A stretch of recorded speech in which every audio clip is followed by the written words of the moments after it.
नमस्कार, यो news 24 television prime time न्यूजमा स्वागत छ।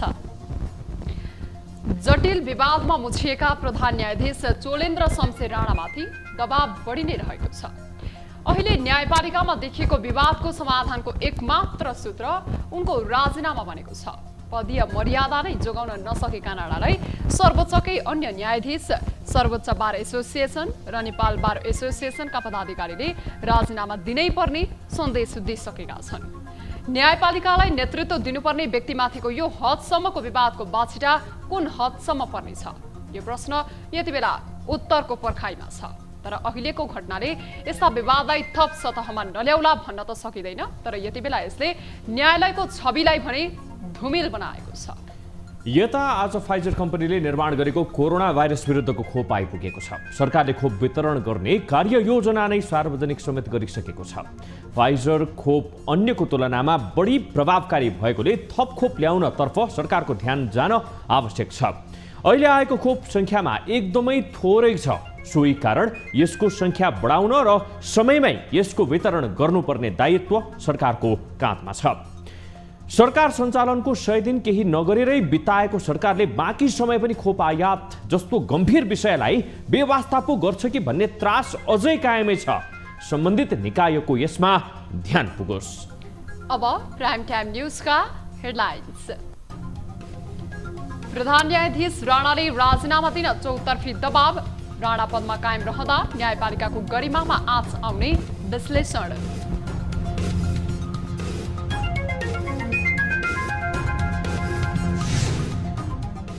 नेपाल वायु सेवा निगमको महाप्रबन्धकमा सुशील घिमिरेलाई नियुक्त गर्ने सरकारको निर्णय, केही समयमा राजदूत नियुक्ति टुङ्ग्याउने सरकारका प्रवक्ताको भनाइ। 15% वृद्धि गरी उपलब्ध गराउने। अमेरिकी कम्पनी फाइजरले निर्माण गरेको कोरोना विरुद्धको खोप नेपाल आइपुग्यो। खोप वितरणको कार्ययोजना समेत तयार। कार्तिक 28 गतेबाट वितरण सुरु हुने।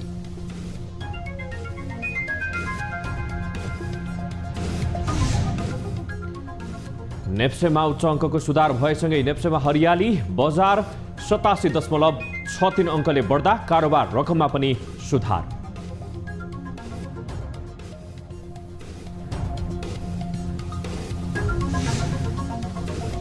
र नेपाली राष्ट्रिय अन्डर 23 फुटबल टोली इरानसँग 4-1 अन्तरले पराजित। पहिलो हाफ बराबरी भए पनि दोस्रो हाफमा इरानको 4 गोल।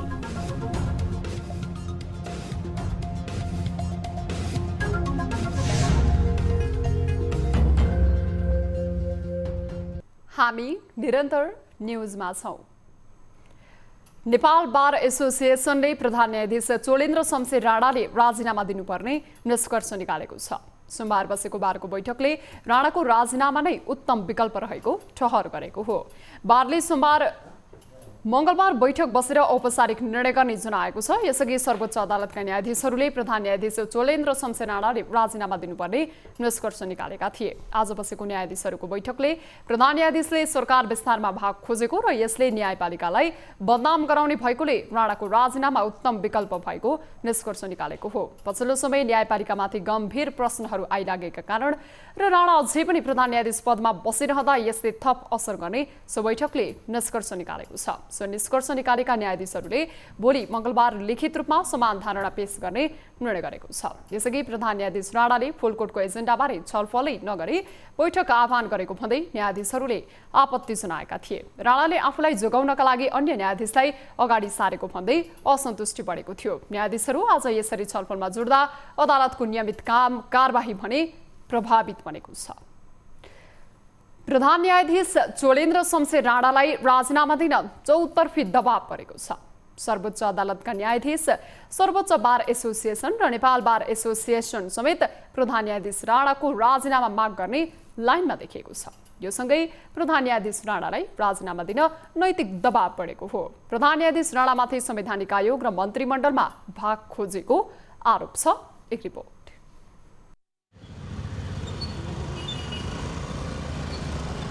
सोमबार दिनभर नै सर्वोच्च अदालत परिसरमा बाक्लो चहल पहल रह्यो। प्रधान न्यायाधीश स्वलेन्द्र शमशेर राणाले सोमबार पूर्ण इजलास बोलाएका थिए, तर सर्वोच्च अदालतका बहुमत न्यायाधीशहरू पूर्ण इजलासमा उपस्थित भएनन्। पूर्ण इजलास बस्नको लागि सोमबार बिहान अदालतको बेन्च बस्नुपर्ने थियो, तर उक्त बेन्च न्यायाधीशहरूको अनुपस्थितिमा बस्न सकेन। केही बेरको अनौपचारिक छलफलपछि न्यायाधीशहरू आफ्नो कार्यकक्षमा फर्किए। पूर्ण इजलासमा प्रस्तुत हुने एजेन्डा छनौट गर्दा प्रधान न्यायाधीश राणाले आफू खुसी गरेको र नेपाल बार एसोसिएसनका सदस्यहरूलाई समेत सहभागी गराउन खोजेको भन्दै न्यायाधीशहरूले पूर्ण इजलास अनौपचारिक रूपमा बहिष्कार गरे। उनीहरूको बहिष्कारसँगै अदालतको नियमित कामकाज समेत अवरुद्ध बन्न पुग्यो। प्रधान न्यायाधीश राणामाथि प्रश्न उठिरहेका बेला जवाफ नदिई इजलासमा सहभागी बन्न नसकिने उनीहरूको अडान रह्यो। प्रधान न्यायाधीश राणाले संवैधानिक आयोग र मन्त्रीमण्डलमा भाग खोजेको आरोप लागेको छ। न्यायालयले के गर्नुहुन्छ के गर्नुहुन्न संविधानमा क्लियर छ। अब उहाँले चाहिँ के गर्नु थाल्यो भने संविधानले भनेको भन्दा बाहिर गएर, शक्ति पृथकीकरणको सिद्धान्तभन्दा बाहिर गएर उहाँले चाहिँ अब संवैधानिक नियुक्ति गर्दाखेरि पनि आफ्नो भाग खोज्ने, आफ्नो मान्छेलाई लाने, गर्दा गर्दै मन्त्री बनाउनु पनि अब आफ्नो भाग खोज्ने, आफ्नो मान्छे लाने। अब संवैधानिक नियुक्ति गर्ने, मन्त्री बनाउने काम त कसले गर्छ? राजनीतिक दलले गर्छ, राजनीतिक दलको नेताहरूले गर्छ। अब उहाँ चाहिँ प्रधान न्यायाधीश मात्रै नभएर राजनीतिक दलको नेताको जस्तो भूमिका उहाँले खेल्न थाल्नुभयो। चौतर्फी दबावमा आएर अन्तिम समयमा आएर सर्वोच्च अदालतको प्रतिपक्ष मानिने नेपाल बारले पनि प्रधान न्यायाधीश राणाले मार्ग प्रशस्त गर्नुपर्ने निष्कर्ष निकाल्यो। न्याय प्रशासनको मुख्य जिम्मेवारी भएको प्रधान न्यायाधीशले अब उहाँले सम्हाल्न सक्नुहुन्न। उहाँ अब यो विषयमा सफल हुन सक्नु भएन। त्यस कारणले गर्दाखेरि उहाँले अब निकास दिनु पर्दछ। न्यायपालिकालाई बन्दी राख्नु हुँदैन। यस्तै संविधानका जानकार र कानुन व्यवसायीहरूले पनि सर्वोच्च अदालतको गरिमा बचाउनको लागि भए पनि प्रधान न्यायाधीश राणाले राजीनामा दिनुपर्ने पक्षमा उभिए। अहिले न्यायिक जगत जलिरहेको छ, निभाउने मान्छे अपङ्ग भइसकेका छन्। त्यसैले प्रधान न्यायाधीश मुख्य व्यक्ति हो, उनले तुरन्तै अहिले राजीनामा दिएर यो जोखिमलाई सुधार्नुपर्दछ। प्रधान न्यायाधीश राणाले तत्कालीन प्रधानमन्त्री केपी शर्मा ओलीले दुई पटक गरेको प्रतिनिधि सभा विघटनलाई खारेज गर्ने सर्वोच्च अदालतको संवैधानिक इजलासको नेतृत्व गरेका थिए। प्रतिनिधि सभा पुनस्थापना भएसँगै बनेको शेरबहादुर देउवा नेतृत्वको सरकारमा प्रधान न्यायाधीश राणाले भाग खोजेको आरोप लागेको छ। कार्यपालिका र न्यायपालिका बीचको साँठगाँठले समग्र व्यवस्था नै खलबलिने भएकोले प्रधान न्यायाधीश राणाले मार्ग प्रशस्त गर्नको विकल्प नरहेको भन्दै चर्को स्वर उठिरहेको छ। न्युज 24 टेलिभिजनका लागि क्यामेरामा प्रभात थापाको साथमा टिभी जर्नलिस्ट सरोज बस्यालको रिपोर्ट। सर्वोच्च अदालत बार एसोसिएसनले पनि प्रधान न्यायाधीश चोलेन्द्र शमशेर जबराको राजीनामा माग गरेको छ। आज बसेको बारको बैठकले प्रधान न्यायाधीश आफ्नो भूमिका निर्वाह गर्न असफल तथा असक्षम भएको निष्कर्ष निकाल्दै राजीनामा दिनुपर्ने निर्णय गरेको हो। प्रधान न्यायाधीश राणाले संविधान बमोजिम भूमिका निर्वाह गर्न नसकेको बारको निष्कर्ष छ। न्यायपालिकालाई थप सङ्कटबाट जोगाउन समुचित निकासका लागि राणाले राजीनामा दिएर मार्ग प्रशस्त गर्नका लागि सर्वोच्च बारले माग गरेको हो।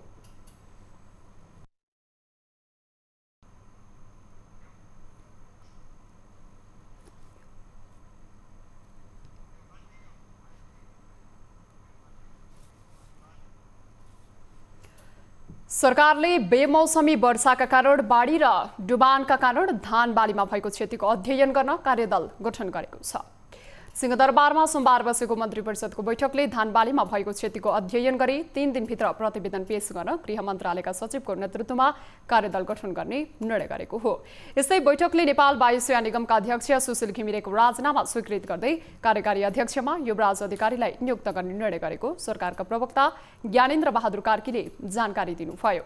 घिमिरे यसअघि निगममा 34 वर्ष सेवा दिई निर्देशक पदबाट अवकाश लिनुभएको हो। बैठकले नेपाल पुनर्बिमा कम्पनीको सञ्चालक समितिको अध्यक्षमा डाक्टर रविन्द्र घिमिरे र सदस्यमा मदन पोखरेललाई नियुक्त गर्ने निर्णय गरेको छ भने नेपाल प्रहरी र सशस्त्र प्रहरीको रासनको दर रेटमा 15% वृद्धि गरी उपलब्ध गराउने निर्णय गरेको उहाँले बताउनुभयो।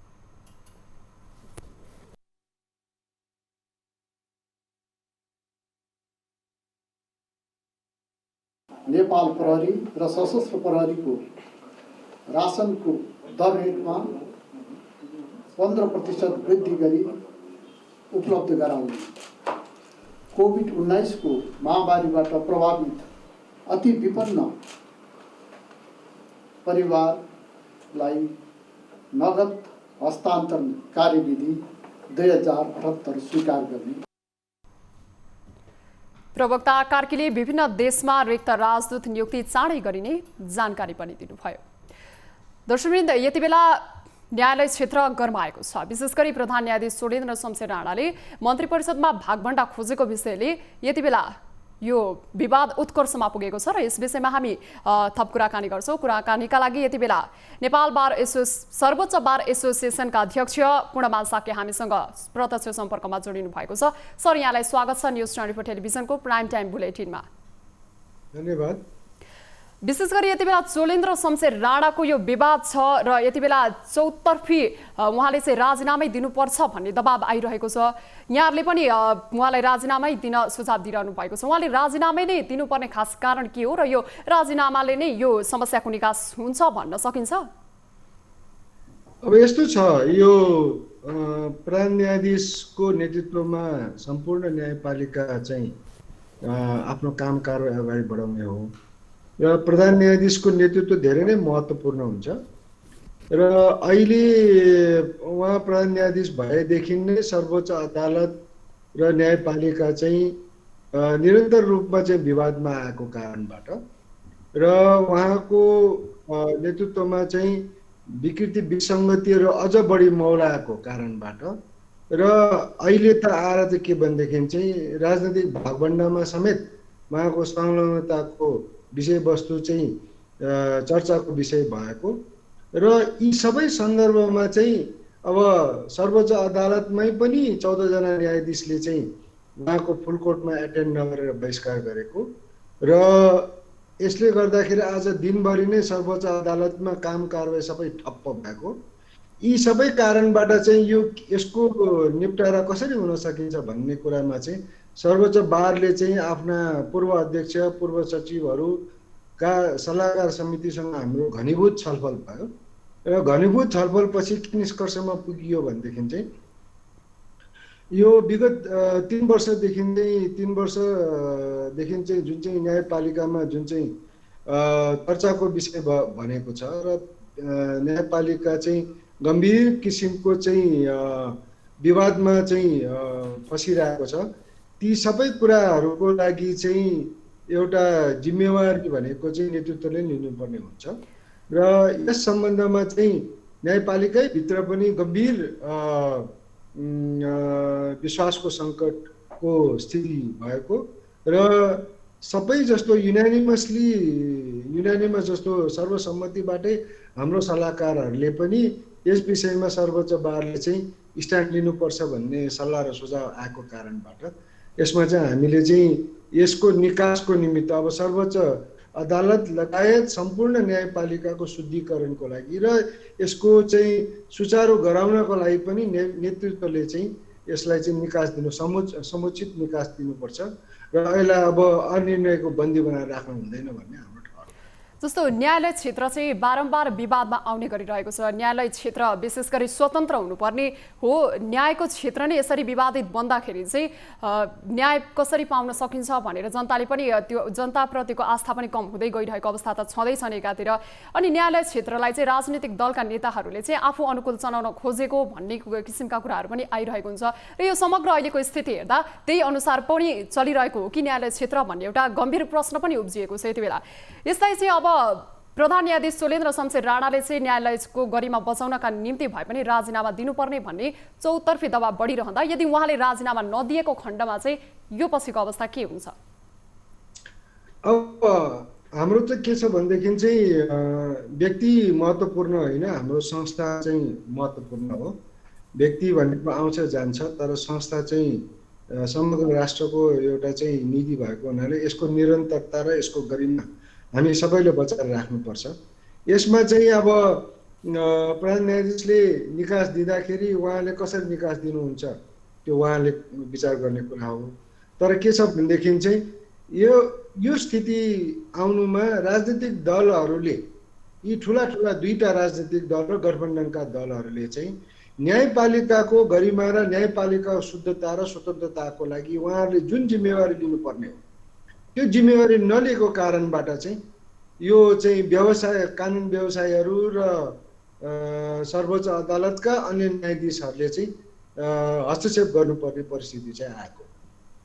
अब प्रधान न्यायाधीश राणाले चाहिँ आफ्नो नातेदार पर्नेलाई मन्त्री परिषदमा भाग बन्न खोजेको भन्ने विषयले यो यति धेरै चर्चा पायो। यसमा चाहिँ अब अहिले सत्तारूढ दल सँगसँगै विपक्षी दलहरू पनि चुपचाप भएको अवस्था छ। यसलाई कसरी हेर्न सकिन्छ? यो दुर्भाग्य हो। हामी कानुन व्यवसायीहरू र न्यायिक क्षेत्रमा लागेका न्यायाधीशहरूलाई यो चिन्ताको विषय पनि हो, किनभने अन्तमा गएर चाहिँ यो संविधान, मुलुक र न्यायपालिका जोगाउने अन्तिम जिम्मेवारी भनेको राजनीतिक दल र जनताकै हो। यसमा राजनीतिक दलहरूले जिम्मेवारीपूर्वक आफ्नो जिम्मेवारी महसुस गरेर यसमा आफ्नो भूमिका निर्वाह गरेन भने अब बाध्यतावश कानुन व्यवसायीहरू र न्यायाधीशहरूले चाहिँ यो न्यायपालिका बचाउनलाई चाहिँ कठोर कदम चाल्नुपर्ने परिस्थिति आउन सक्छ र यसमा चाहिँ अब फर्दर कार्यक्रम के हुन सक्छ भन्ने कुराहरूको बारेमा हामी पछि चाहिँ छलफलबाट चाहिँ टुङ्ग्याउने मुडमा हुन्छ। सर, जस्तो यति बेला न्यायपालिका बारम्बार विवादमा आइरहेको छ, यो विवादमा आउनु यहाँहरू न्यायालयकै अङ्ग हुनुहुन्छ, यसलाई चाहिँ कसरी लिइरहनु भएको छ यहाँले? यो दुर्भाग्य हो। हाम्रो न्यायपालिका धेरै लामो इतिहास भएको न्यायपालिका हो। राजनीतिक अङ्गहरूको बारेमा धेरै परिवर्तनहरू आए, तर न्यायपालिकामा हामीले एउटा स्थिर ढङ्गले चाहिँ अगाडि बढिरहेको अवस्था छ। न्यायपालिकाको धेरै गरिमामय इतिहास हाम्रो नेपालमा रहेको छ। त्यसैले गर्दाखेरि न्यायपालिकामा विगत केही वर्ष यो अहिलेको हाल वर्तमान प्रधान न्यायाधीशको कार्यकाल मात्रै होइन, त्योभन्दा अगाडिका प्रधान न्यायाधीशहरूको कार्यकालमा पनि धेरै विवादहरू आउने गरेको देखियो र यी विवादहरू पहिला आउने गरेका थिएन। तर विगत 8-9 वर्षदेखि यो विवाद धेरै चर्किएर आइरहेको र यो विवादहरूलाई यसरी आउन दिनु हुँदैन र यसलाई चाहिँ भविष्यमा गएर यस्तो किसिमको विवाद सृजना हुने गरिकन चाहिँ नेतृत्वले काम गर्न चाहिँ पाउनुहुन्न। यस्ता किसिमका गतिविधिहरूलाई म्यानेजमेन्ट गर्न नसक्ने नेतृत्व र यस्ता किसिमका गतिविधिलाई बढावा दिने किसिमको नेतृत्व न्यायपालिकामा आयो भने आजको घटना अरू भविष्यमा हुने प्रधान न्यायाधीशको हकमा पनि दोहोरिन सक्छ भन्ने कुराको मेसेज पनि हामीले दिन चाहेका हौँ। त्यसले गर्दाखेरि यो म चाहन्छु कि यो जुन किसिमको विवादहरू न्यायपालिकामा आइरहेका छन् त्यो विवाद चाहिँ अब भविष्यमा कहिले पनि नआउने गरिकन हामीले चाहिँ कठोर कदम चाल्न खोजेका हौँ। यो हाम्रो चाहिँ अभियानमा राजनीतिक दलहरूले पनि साथ दिनुपर्छ र यही नै उहाँहरूको चाहिँ विकल्प रहित बाटो हो भन्ने कुरा पनि आग्रह गर्दछ। हस् सर, यहाँलाई यहाँको महत्त्वपूर्ण समय र यो जानकारीका लागि धेरै धेरै धन्यवाद। दर्शकवृन्द, उहाँ हुन्थ्यो सर्वोच्च बार एसोसिएसनका अध्यक्ष पूर्णमान साक्य। विशेष गरी यति बेला न्याय क्षेत्र नै गरमाएको अवस्था छ र यो प्रधान न्यायाधीश सुरेन्द्र शमशेर राणा सम्बन्धी उहाँले राजीनामा दिनुपर्छ भन्ने चौतर्फी दबाब आइरहेको विषय थियो। यसै विषयमा आधारित रहेर हामीले कुराकानी गर्यौँ। अब बाँकी न्युज। सरकारले परिचय पत्र बिनाका कसैलाई पनि घर, कोठा र अपार्टमेन्ट भाडामा नदिन आग्रह गरेको छ। विदेशी नागरिक सीमा नाकाबाट घुसपैठ गरी नेपाल आएर बस्न थालेपछि गृह मन्त्रालयले कोठा भाडामा लगाउँदा अनिवार्य रूपमा घर बहालमा बस्नेको परिचय पत्र माग्न सार्वजनिक रूपमै अपिल गरेको हो। 11 जना अफगान नागरिक भारतको बाटो हुँदै भैरहवाबाट काठमाडौँ शरणार्थी बनेर लुकीछिपी बसेको खुलेपछि गृह मन्त्रालयले पहिचान नखोलेका विदेशी नागरिकहरू देखे वा भेटिएमा नजिकको प्रहरी कार्यालयमा खबर गर्न पनि आग्रह गरेको छ। भारतको सुनौलीबाट रूपन्देहीको बेलहिया नाका हुँदै गैर कानुनी रूपमा नेपाल भित्रिएका 11 अफगान शरणार्थी सोमबार सिनामङ्गलबाट पक्राउ परेका थिए। प्रहरीले उनीहरूलाई प्रारम्भिक अनुसन्धान गरी थप कारबाहीका लागि अध्यागमन विभागको जिम्मा लगाएको छ।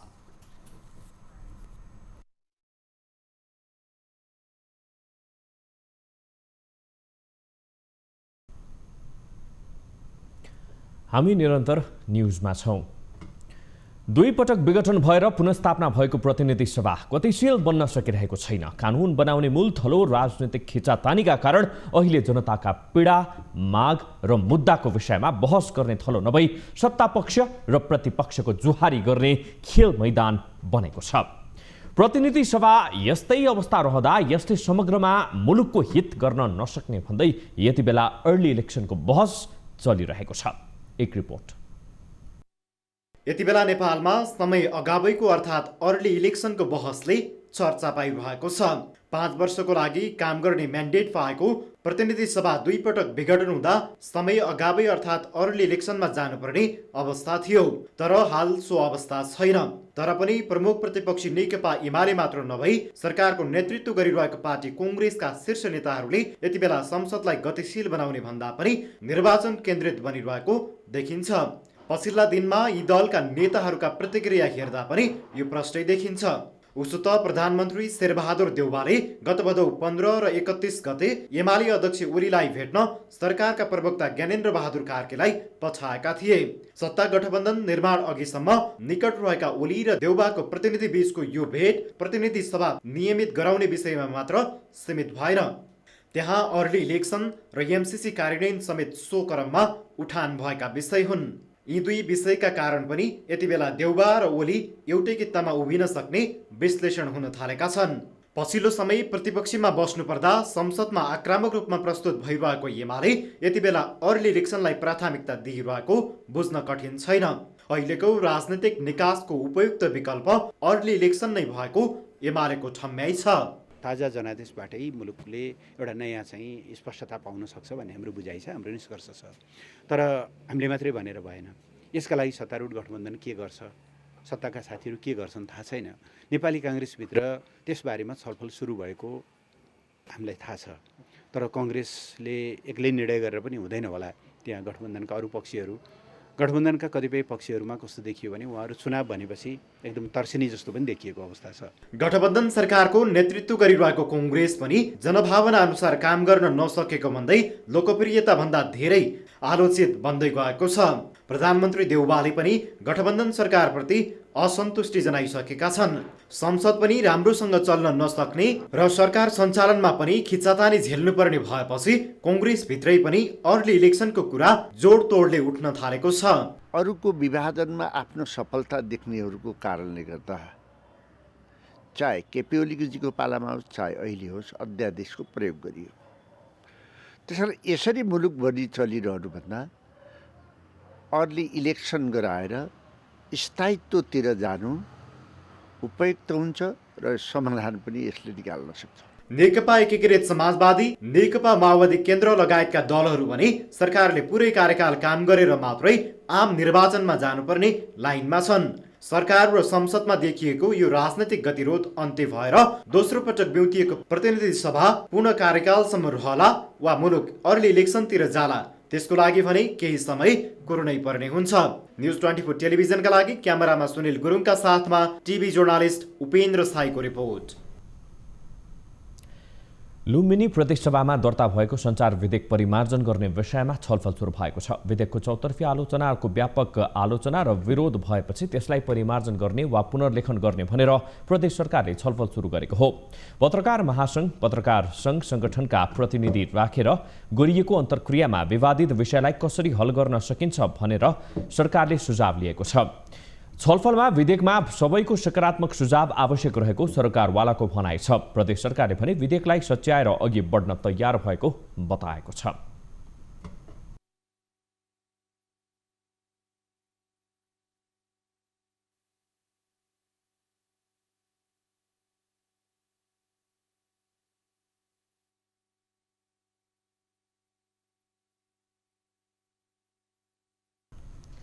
आन्तरिक मामिला तथा सञ्चार मन्त्रालयका सचिव आभा श्रेष्ठ कर्णले प्रेस स्वतन्त्रता र मिडियाको प्रवर्धनका लागि सबै प्रतिबद्ध रहेकोले पनि सञ्चारकर्मीको सुझावलाई समेटेर विधेयक अघि बढाइने बताइन्। सरकारले प्रस्तावित गरेको विधेयकमा मिडिया काउन्सिलले सञ्चार माध्यमको दर्ता नवीकरण बन्द गर्न सक्ने, इजाजत पत्र नलिई कुनै कार्यक्रम प्रसारण गरेमा रजिस्ट्रारले जरिवाना वा कैद वा दुवै सजाय दिन सक्ने व्यवस्था छ। यी र यस्ता अन्य केही प्रावधानको विरोध हुँदै आएको हो। नेकपा माओवादी केन्द्रका अध्यक्ष पुष्पकमल दाहाल प्रचण्डले आफूहरू हारेर भन्दा पनि नेपाली समाजको रूपान्तरण गर्न अशान्ति प्रक्रियामा आएको बताउनु भएको छ। सोमबार काठमाडौँमा नेपालका लागि पूर्व भारतीय राजदूत रञ्जित रेको पुस्तकको विमोचन कार्यक्रममा प्रचण्डले सो भनाइ राख्नु भएको हो। माओवादी हारेर आत्मसमर्पण गरेको नभएर अन्य राजनीतिक दलहरू माओवादीको एजेन्डामा आएकाले शान्ति प्रक्रियामा आएको उहाँको भनाइ छ। गणतन्त्र, संघीयता, समानुपातिक समावेशिता केहीलाई मन नपरेको भन्दै उहाँले माओवादीले ल्याएको परिवर्तनप्रति केहीको रिस देखिएको जिकिर गर्नुभयो। नेपालको पछिल्लो कन्टेस्टमा माओवादीकै एजेन्डा हुन्, कसैलाई मन परे पनि कसैलाई मन नपरे पनि ती एजेन्डाहरू माओवादीले नै उठाएको र स्थापित गरेको हो र विशाल जनमत त्यसको पक्षमा छ भन्ने कुरा 64 को निर्वाचनमा व्यक्त भएको हो। माओवादीले धान्न सकेन, त्यहाँ माओवादीका आफ्नै सीमा, आफ्नै कमजोरीहरू पनि त्यहाँ रहेका छन्, तर तथ्य यही नै हो। नेपालका लागि पूर्व भारतीय राजदूत रञ्जित रेले पुस्तकमा नेपाल र भारतको बीचमा रहेको विशेष सम्बन्धको विषयमा उल्लेख गरिएको बताउनुभयो। I don't want our relationship to be mired in the past. I think our people demand that we look to the future. How do we prepare grounds, for a very strong, mutually beneficial relationship in the future? And I've given some pointers. Of course, I've also discussed some of the sensitive issues in the relationship.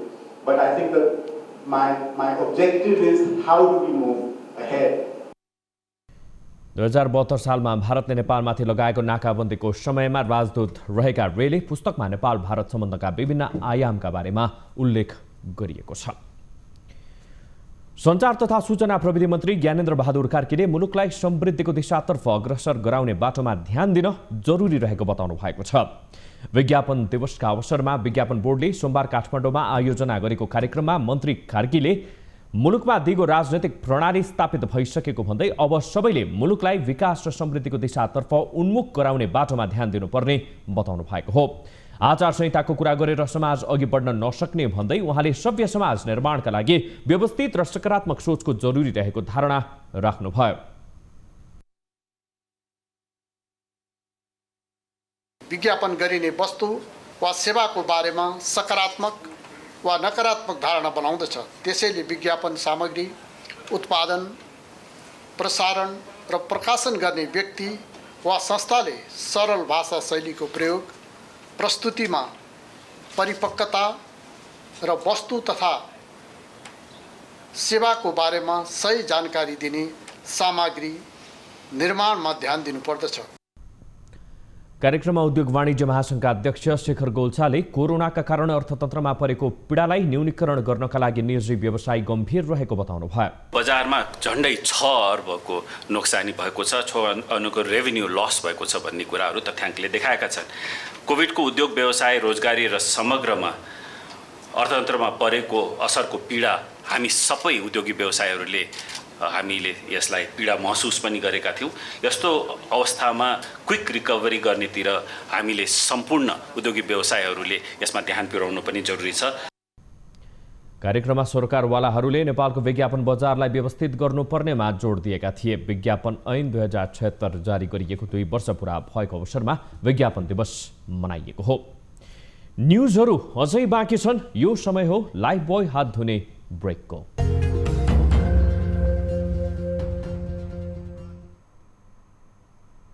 हामी निरन्तर न्युजमा छौं। फौजदारी मुद्दामा प्रमाणका रूपमा लिने गरिएको polygraph परीक्षणको प्रतिवेदनलाई अदालतले प्रमाणको रूपमा नलिने भएको छ। पोलिग्राफ परीक्षणको प्रतिवेदन 100% नहुने ठहर गर्दै सर्वोच्च अदालतले यस्तो नजिर बनाएको हो। यो सँगै प्रहरीलाई अपराध विरुद्धको प्रमाण पुष्टि गर्नका लागि कठिन हुने देखिएको छ। एक रिपोर्ट। कुनै आपराधिक घटनामा भौतिक प्रमाण नभेटिएको खण्डमा प्रहरीले अचूक अस्त्रका रूपमा प्रस्तुत गर्ने गरेको पोलिग्राफ परीक्षण प्रतिवेदनलाई अदालतले प्रमाणका रूपमा नलिने भएको छ। यसअघि पोलिग्राफ परीक्षणको नतिजालाई परिस्थितिजन्य अन्य प्रमाणहरूले समर्थन गरेको अवस्थामा मान्यता दिने गरिएको थियो। तर हालै सर्वोच्च अदालतले गरेको एक फैसलाका कारण यस्तो प्रतिवेदन कुनै पनि अवस्थामा न्यायिक मान्यता प्रदान गर्न नमिल्ने नजिर कायम भएको हो। हुम्ला खालपोनाथका सुपरधामीको मुद्दामा सर्वोच्चले नजिर कायम हुने गरी फैसला गरेको हो। उच्च अदालत सुर्खेतको जुम्ला इजलासले पोलिग्राफ परीक्षण प्रतिवेदनलाई स्वीकार्दै धामीलाई सजाय दिने निर्णय गरे पनि सर्वोच्चले त्यसलाई उल्टाइएको हो। गत साउनमा भएको सो फैसलाको पूर्ण पाठ हालसालै आएको छ। सो फैसला अनुसार प्रहरीले अनुसन्धानको साधनका रूपमा प्रयोग गर्ने पोलिग्राफ विधिले निर्दोष व्यक्ति पनि अपराधी देखिने अवस्था देखिएको भन्दै पोलिग्राफ परीक्षण प्रतिवेदनलाई प्रमाणका रूपमा लिन नमिल्ने फैसला गरेको हो। कानुनले तिमीले पोलिग्राफ टेस्ट गर र पोलिग्राफ टेस्टको रिपोर्टलाई प्रमाणको रूपमा ग्रहण गर्न मिल्ने कानुन नेपालमा बनिसकेको अवस्था छैन र अहिलेको हेर्दाखेरि त्यो वास्तवमा त्यो प्रमाण योग्य पनि होइन त्यो, किनभने यो बडी शरीरमा हुने उत्पन्न हुने परिवर्तनको आधारमै कोही मान्छे दोषी र कोही मान्छे निर्दोष भन्ने कुरो निष्कर्षमा पुग्न सक्ने अवस्था रहँदैन। प्रमाण हेर्दाखेरि त अपराध गर्दाखेरि अपराध गर्ने सिलसिलामा उत्पन्न भएका जुन एभिडेन्सेसहरू हुन्छ त्यो एभिडेन्सबाट तय गर्ने कुरा हो। हुन त पोलिग्राफ परीक्षण अन्य प्रमाणले कसैलाई अपराधी इङ्गित गरेको अवस्थामा मात्र हुनुपर्ने हो, तर प्रहरीले अपराधी पत्ता लगाउन नसक्दा पोलिग्राफकै भर पर्ने गरेको भन्दै यसअघि पनि आलोचना हुने गरेको थियो। तर पोलिग्राफ परीक्षण विश्वमा अधिकांश मुलुकमा प्रयोग गरिने गरिएको छ। सहमति पोलिग्राफ टेस्ट जुन मुलुकहरूमा त्यसलाई मान्यता दिएको छ त्यसमा पनि पुलिसले त्यसै उसको सहमति बिना गर्न पाइँदैन, सहमतिमै गरिन्छ र अरू देशमा पनि त्यसलाई पोलिग्राफलाई लिडिङ इभिडेन्सको रूपमा कहीँ पनि मान्यता दिएको छैन।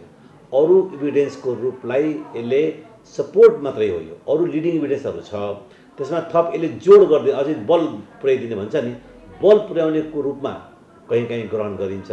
लिडिङ इभिडेन्सको रूपमा त मलाई लाग्छ कहीँ पनि यसलाई मान्यता प्रदान गरेको छैन। शङ्कास्पद अभियुक्तले झुटो विवरण दिने अवस्था भएमा पोलिग्राफ परीक्षण गरी सत्य तथ्य पत्ता लगाउने गरिन्छ, तर यो परीक्षणका लागि पूर्व स्वीकृति लिनुपर्ने हुन्छ।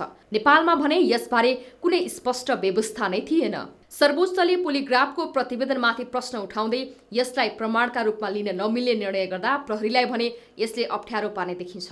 कतिपय घटनामा अपराधीले प्रमाण नष्ट गर्दा अनुसन्धानका लागि र प्रमाणका लागि सहायक सिद्ध भइसकेको यो विधि अब अनुसन्धानमा त प्रयोग गर्न सकिन्छ, तर प्रमाणका रूपमा पेश गर्न भने नमिल्ने भएको छ। यो सँगै प्रहरीलाई अपराधी विरुद्ध अभियोग पुष्टि गर्ने प्रमाण जुटाउन भने थप कसरत गर्नुपर्ने देखिएको छ। न्युज 24 टेलिभिजनका लागि क्यामेरामा प्रभात थापाको साथमा पुष्पा शर्माको रिपोर्ट। नेपालमा सोमबार 776 जनामा कोरोना संक्रमण पुष्टि भएको छ। देशभर 10,864 नमुना परीक्षण गर्दा सो संख्यामा संक्रमित भेटिएको स्वास्थ्य तथा जनसङ्ख्या मन्त्रालयले जनाएको छ। यो सँगै नेपालमा कोरोना संक्रमितको कुल संख्या 9,03,847 पुगेको छ। कोरोनाका कारण थप 13 जनाको मृत्यु भएको छ। हालसम्म नेपालमा 11,361 जनाको कोरोनाका कारण मृत्यु भएको छ। त्यस्तै थप 501 जना कोरोना मुक्त हुँदा हालसम्म नेपालमा 7,88,008 जना संक्रमण मुक्त भएका छन्। हाल नेपालमा 10,360 सक्रिय संक्रमित आइसोलेसन र 219 जना क्वारेन्टिनमा रहेको स्वास्थ्य मन्त्रालयले जनाएको छ। नेपाल सरकारलाई अमेरिकी सरकारले आज कोरोना भाइरस विरुद्धको खोप फाइजर प्रदान गरेको छ। सोमबार स्वास्थ्य तथा जनसङ्ख्या मन्त्रालयमा आयोजित कार्यक्रममा स्वास्थ्य सचिव डाक्टर रोशन पोखरेललाई अमेरिकी सहयोग नियोग नेपालका निर्देशक सेपिडे केभान्साडले हस्तान्तरण गर्नुभएको हो। स्वास्थ्य सचिव डाक्टर पोखरेलले खोपले कोरोना भाइरस नियन्त्रण र रोकथाम गर्न सरकारलाई सहयोग हुने बताउनुभयो। उहाँले अमेरिकाले उपलब्ध गराएको खोप 12 वर्षभन्दा माथिका दीर्घ रोगीलाई लगाइने जानकारी पनि दिनुभएको छ। नेपाललाई अमेरिकाले 1,620 मात्रा खोप उपलब्ध गराएको हो। उक्त खोप कोभ्याक्स सुविधा अन्तर्गत अमेरिकाले उपलब्ध गराएको हो। यसअघि अमेरिकाले नेपाललाई जोन्सन एन्ड जोन्सन खोप उपलब्ध गराएको थियो। सरकारले बालबालिकालाई अमेरिकाबाट 60 लाख मात्रा फाइजर र 40 लाख मात्रा मोडर्ना खोप ल्याउने तयारी गरेको छ। कोभिड-19 विरुद्धको अमेरिकी खोप फाइजर वितरणको कार्ययोजना सरकारले सार्वजनिक गरेको छ। यसअघि नै 12 वर्ष माथिका बालबालिकालाई खोप दिने तयारी गरेको स्वास्थ्य तथा जनसङ्ख्या मन्त्रालयले खोप वितरणको मिति र स्थान लगायतको विवरण सार्वजनिक गरेको हो। खोप कार्तिक 28 गतेदेखि 12 देखि 18 वर्ष उमेरसम्मका र दीर्घ रोगीलाई लगाइने स्वास्थ्य मन्त्रालयले जनाएको छ। खोप वितरणमा क्यान्सर, मधुमेह, मृगौला, डायलासिस, मस्तिष्कघात भएका दीर्घ रोगीलाई प्राथमिकता दिने स्वास्थ्य मन्त्रालयले जनाएको छ। खोप 1 महिनाको अवधिमा 2 डोज लगाउने समेत मन्त्रालयले जानकारी दिएको छ। तर यो खोपको व्यवस्थापन भने चुनौतीपूर्ण रहेको छ। खोपलाई -70 डिग्री तापक्रममा भण्डारण गर्नुपर्ने भएकोले पनि यसको व्यवस्थापनका लागि विभागले विशेष रेफ्रिजरेटरको व्यवस्था गरेर केन्द्रीय खोप भण्डारण केन्द्रमा राखिएको छ। उपयुक्त तापक्रममा भण्डारण नगरेमा खोप प्रयोग योग्य नहुने बताइएको छ।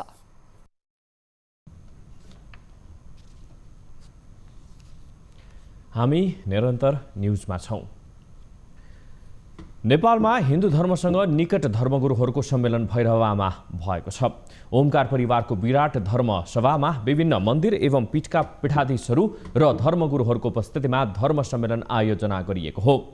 भारतको उडिसा जगन्नाथपुरी स्थित गोवर्धन पीठका प्रमुख जगद्गुरु शङ्कराचार्य स्वामी श्री नेष्टलानन्द पनि सम्मेलनमा सहभागी हुन भैरवा आउनु भएको छ। धर्मसभामा सहभागीहरूले नेपाल पुनः हिन्दू राष्ट्र हुनुपर्ने विचार राखेका छन्।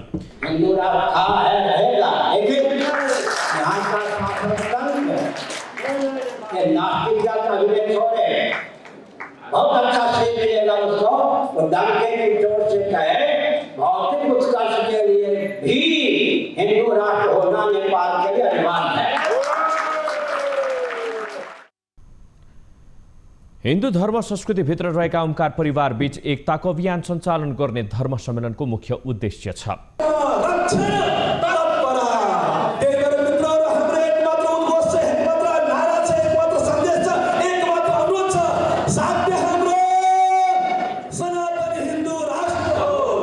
राष्ट्र आउने कुरामा कसैले दुविधा अथवा शङ्का नगरे हुन्छ। हामीहरू अब हजारौँ धर्माचार्यहरू र त्यसै गरी हिन्दू राष्ट्र प्रेमी जनताहरूका बीचमा अभियान हामीले सुरु गरिसक्यौँ। नेपालका वैदिक, बौद्ध, जैन, सिख, किरात, बौन लगायत सनातन ओमकार परिवारका 60 जनाभन्दा धेरै विभिन्न धर्मगुरु सम्मेलनमा सहभागी छन्। सम्मेलनमा 100 भन्दा धेरै धर्मगुरु र कथावाचक आउने आयोजकको अनुमान छ। शेयरको कारोबार नेपाल स्टक एक्सचेन्जमा गरिन्छ, तर नेप्से जस्तै शेयरको कारोबार गर्ने अर्को बजार पनि हुन्छ, ओभर द काउन्टर ओटिसी बजार। ओटिसी बजारमा ब्रोकर बिना खरिदकर्ता र लगानीकर्ताले शेयरको किनबेच गर्ने गर्दछन्। हालसम्म ओटिसी बजारमा 100 भन्दा बढी कम्पनीले कारोबार गरिरहेका छन्। ओटिसी बजारमा शेयरको किनबेच भएको छ। सो क्रममा एक किता शेयर नै 1.25 लाख रुपैयाँसम्म कारोबार भएको छ। नेपालमा शेयर कारोबार भन्ने बित्तिकै नेपाल स्टक एक्सचेन्ज नेप्से बुझिन्छ, तर नेप्से जस्तै शेयरको कारोबार गर्ने बजार छ ओभर द काउन्टर ओटिसी बजार। त्यहाँ नेप्सेले निर्धारण गरेको मापदण्ड पूरा गर्न नसकेका पब्लिक लिमिटेड कम्पनीले पनि शेयरको कारोबार गरिरहेका छन्। ओटिसी बजारमा ब्रोकरको सम्पर्कमा नआएका सिधै लगानीकर्ता र खरिदकर्ताले शेयर कारोबार गरिरहेका हुन्छन्। कम्पनी रजिस्ट्रारको कार्यालयमा दर्ता भएका कम्पनी मध्ये 145ले ओटिसी बजारमा आएर शेयर कारोबार गरिरहेका छन्। हाल सक्रिय रूपमा भने 10 वटा कम्पनीले मात्र शेयर कारोबार गरिरहेको नेप्सेले बताएको छ। एक्टिभली चाहिँ 10 वटा जतिको चाहिँ कारोबार भइरहेको छ।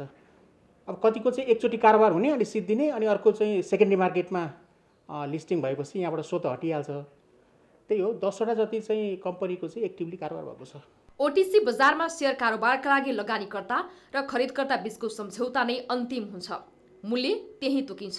कारोबारमा नेप्सेको जस्तो मूल्य र संख्याको निर्धारण हुँदैन, तर कम्पनीको कुल पुँजीको आधारमा शेयरको कारोबार गरिन्छ। कुल पुँजी भन्दा तल रहेर कारोबार गरिँदैन, जसले तरलता, पारदर्शिता र बजार मूल्य कायम गराउन मद्दत पुर्याउँदछ। चालु आर्थिक वर्षको पहिलो त्रैमासमा ओटिसी बजारमा एनसेल एक्जिएटाले प्रतिकिता सर्वाधिक मूल्यमा शेयर कारोबार गरेको छ। एनसेलले ओटिसी बजारमा एक किता शेयरलाई 1,24,000 रुपियाँमा कारोबार गरेको छ। एनसेलको भएको छ हैन, एक किता अस्ति भर्खरै भयो, यही साउनमा अघि कहिले भएको छ। त्यसको चाहिँ 1 लाख एक किताकै 1,24,100 मा भएको छ। त्यही हो अहिलेसम्मको हाइएस्ट प्राइस। चालु आर्थिक वर्षको पहिलो त्रैमासमा ओटिसी बजारमा कारोबार गरेका कम्पनीको 22 करोड 61 लाख रुपियाँ पुँजीगत लाभ कायम भएको छ। कम्पनीले 2 करोड 26 लाख बराबरको पुँजीगत लाभकहरू पनि बुझाएका छन्। करिब 8 वर्ष अगाडि नेपाल धितोपत्र बोर्ड, कम्पनी रजिस्ट्रारको कार्यालय र नेप्से बीच भएको समझदारी पश्चात ओटिसी बजारलाई सञ्चालनमा ल्याइएको हो। न्युज 24 टेलिभिजनका लागि क्यामेरामा प्रभात थापाको साथमा टिभी जर्नलिस्ट रबिन ठकुरीको रिपोर्ट। अब बिजनेस न्यूज 24 बिजनेस का साथमा जगदम्बा सिमेन्ट, मेरो देश मेरो जगदम्बा सिमेन्ट। गुणस्तरीय प्रविधिको भरपर्दो नाम मार्बल। ढुङ्गाबाट बन्छ, निर्माण पछि चट्टान स्वरूप हुन्छ। अग्नि सिमेन्ट, नियो वाटर प्युरिफायर, थोपा थोपामा शुद्धता, नियो क्वालिटी लिभिङ। 3 गुणा बढी टिक्छ, हुलास भए अरू किन खोज्ने। चालु आर्थिक वर्षको 2 महिनामा नै सुनका गहनाको निर्यात बढेको छ। सरकारले वैदेशिक व्यापारका लागि आवश्यक हार्मोनाइज सिस्टम HS कोड उपलब्ध गराएपछि नेपालबाट सुनका गहना निर्यात बढेको हो। चालु आर्थिक वर्षको साउन र भदौ महिनामा 13 करोड 57 लाख 59 हजार रुपियाँ बराबरको गरगहना निर्यात भएको व्यापार प्रवर्धन तथा निकासी केन्द्रको तथ्याङ्क छ। साउन महिनामा 10 करोड 28 लाख 34 हजार बराबरको र भदौ महिनामा 3 करोड 29 लाख 25 हजारको निर्यात भएको छ। सुनका गहना निर्यातका लागि अलग्गै HS कोड थिएन, जसका कारण व्यापारीले ह्यान्ड क्यारी मार्फत गहना निर्यात गर्दै आएका थिए। गत वर्षदेखि भन्सार विभागले HS कोड उपलब्ध गराएपछि निर्यात बढ्दै गएको हो। आर्थिक वर्ष 2077-78 मा 38 करोड 71 लाख 76 हजार रुपियाँ बराबरका गरगहना निर्यात भएका थिए। चालु आर्थिक वर्षको 2 महिनामा नै 13 करोडको निर्यात भएको हो। नेपालबाट अमेरिका, अस्ट्रेलिया र हङकङ लगायतका देशमा सुनको गहना निर्यात हुने गरेको छ। विदेशबाट ढिका सुन आयात गरेर विभिन्न डिजाइनका गरगहना बनाएर व्यवसायले विभिन्न मुलुकमा निर्यात गर्दै आएका छन्। साताको दोस्रो दिन सोमबार पनि शेयर बजारमा सुधार देखिएको छ। सोमबार शेयर बजारमा 87.63 अङ्कको वृद्धिसँगै परिसूचक 2672 अङ्क कायम भएको छ। सोमबार नेप्से परिसूचकसँगै कारोबार रकममा समेत सुधार आएको छ। आइतबार 2 अर्ब 77 करोड 34 लाख रुपियाँको कारोबार भएकोमा सोमबार कारोबार बढेर 4 अर्ब 30 करोड पुगेको छ। सोमबार कारोबारमा आएका 229 कम्पनी मध्ये 183 वटाको मूल्य बढेको छ भने 3 वटाको घटेको छ। एउटा कम्पनीको मूल्य भने स्थिर छ। सोमबार कारोबारमा आएका 13 वटै समूहको परिसूचक बढेको छ, जसमध्ये जीवन बीमा समूहको परिसूचक सर्वाधिक 537 अङ्कले बढेको छ। त्यस्तै गरी बैंकिङ समूहको परिसूचक 37 अङ्कले, व्यापार समूहको परिसूचक 15 अङ्कले, विकास बैंक समूहको परिसूचक 301 अङ्कले, हाइड्रो पावर समूहको परिसूचक 200 अङ्कले, वित्त समूहको परिसूचक 176 अङ्कले, होटल तथा पर्यटनको 81 अङ्कले बढेको छ। त्यस्तै गरी बैंकिङ समूहको परिसूचक 37 अङ्कले, व्यापार समूहको परिसूचक 15 अङ्कले, विकास बैंक समूहको परिसूचक 301 अङ्कले, हाइड्रो पावर समूहको परिसूचक 200 अङ्कले, वित्त समूहको परिसूचक 176 अङ्कले, होटल तथा पर्यटन 81 अङ्कले बढेको छ। त्यस्तै गरी उत्पादन तथा प्रशोधन समूहको परिसूचक 143 अङ्कले, अन्य समूहको परिसूचक 49 अङ्कले, लघु वित्त समूहको परिसूचक 121 अङ्कले, निर्जीवन बीमा समूहको परिसूचक 467 अङ्कले र लगानी समूहको परिसूचक 3 अङ्कले बढेको छ।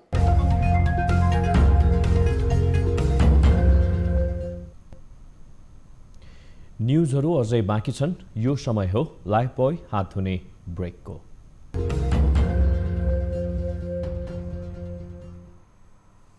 हामी निरन्तर न्युजमा छौँ। अब स्पोर्ट्स न्युज।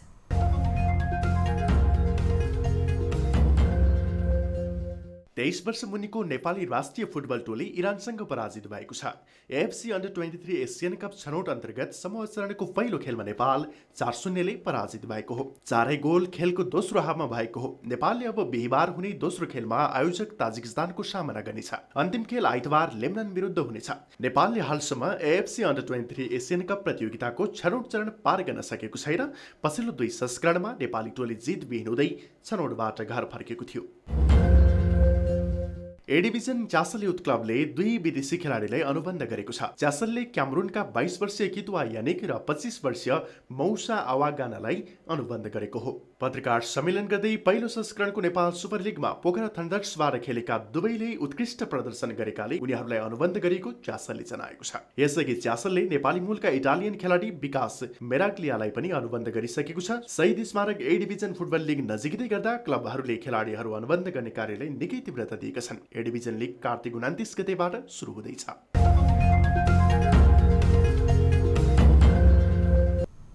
हामी निरन्तर न्युजमा छौँ। अब 24 वेदर अपडेट।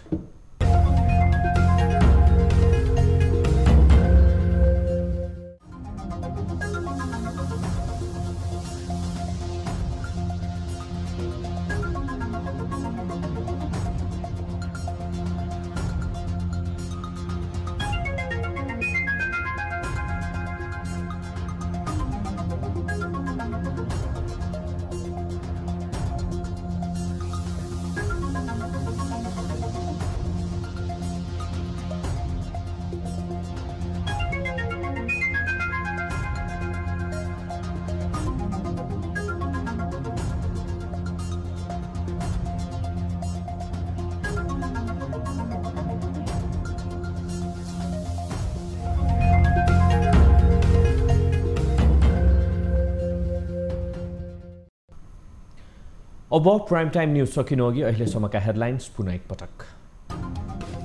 प्रधान न्यायाधीश राणाले राजीनामा दिन चौतर्फी दबाव, राणा पदमा कायम रहँदा न्यायपालिकाको गरिमामा आँच आउने विश्लेषण।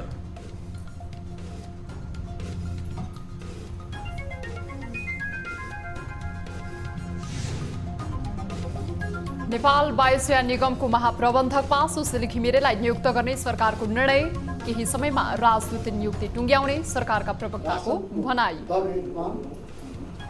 15% वृद्धि गरी उपलब्ध गरायो। अमेरिकन कम्पनी फाइजरले निर्माण गरेको कोरोना विरुद्धको खोप नेपाल आइपुग्यो। खोप वितरणको कार्य योजना समेत तयार। कार्तिक 28बाट वितरण सुरु हुने।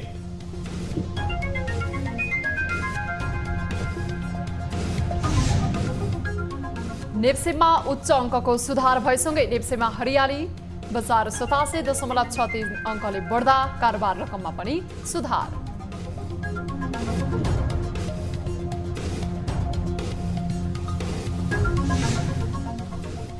र नेपाली राष्ट्रिय अन्डर 23 फुटबल टोली इरानसँग 4-1 अन्तरले पराजित।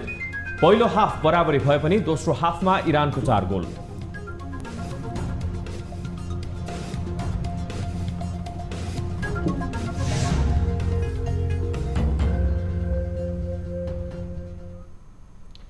प्राइम टाइम न्यूज अहिलेलाई यति नै। जाँदा जाँदै ताली र गालीका लागि हामीले सोधेको प्रश्न, यति धेरै आलोचना भइसक्दा पनि आफ्नो बचाउका लागि प्रयास गरिरहने प्रधान न्यायाधीशको कदमलाई के भन्नुहुन्छ? यो कदम ठिक लाग्यो भन्नेले तालीमा र ठिक लागेन भन्नेले गालीमा भोट गर्नुहोला। हाम्रो पात्रको एप्समा गएर ताली र गालीका लागि भोट गर्न सक्नुहुनेछ। थप न्यूजका लागि हाम्रो वेबसाइट www.news24nepal.com हेर्नुहोला। साथै हामीलाई फेसबुक, ट्विटर र युट्युबमा पनि फलो गर्न सक्नुहुनेछ। यस्तै मोबाइल, भाइबर र इमेलबाट 24 हेल्प डेस्कमा समस्या र गुनासो गर्न सक्नुहुनेछ। अहिलेलाई बिदा दिनुहोस्। हामी निरन्तर न्युजमा छौँ। नमस्ते।